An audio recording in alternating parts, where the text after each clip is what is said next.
Keď máme znamienko mínus, treba zmeniť polaritu, aby bolo plus. Čiže vymeníme len na polo zdroja. Tie vodiče červeno-čierne, čo držíme v ruke, tak vymeníme. Som to povedala x krát.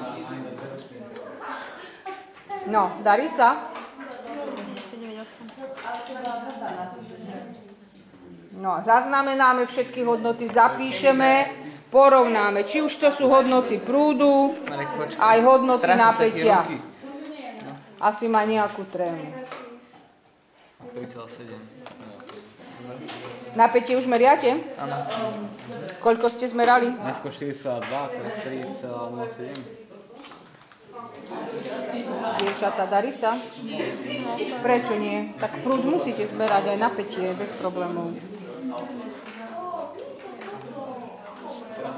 No. Nie, dobre.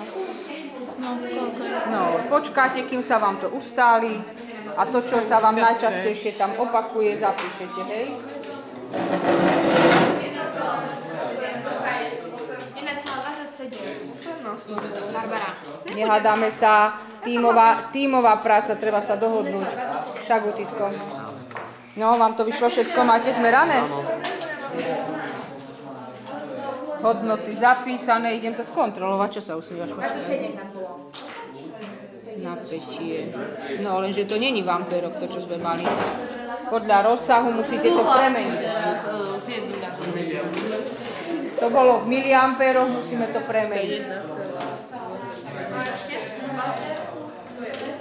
No, keď sa pozrieme na tie hodnoty, decka, keď beriate prúd v rozvetvenej časti, hlavne tie skupiny, ktoré to vedia zmerať, lebo niektoré majú problém, tak prúd v tých vetvách je aký oproti prúdu v tej nerozvetvenej časti. Keď porovnáme I1, I2, čo do veľkosti? I oproti I1, I2 je aký? Väčší, áno, väčší. Čiže v nerozvetvenej časti elektrického obvodu, ktorý máme na tabuli, prechádza väčší elektrický prúd.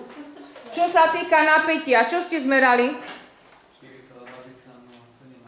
Ale dobre, nehundri to, nepočuť nič. Čo ste zmerali, čo sa týka napätia? Aj tam, aj tam, aj tam? Aj tu. Čiže tie hodnoty by mali byť aké? Rovnaké.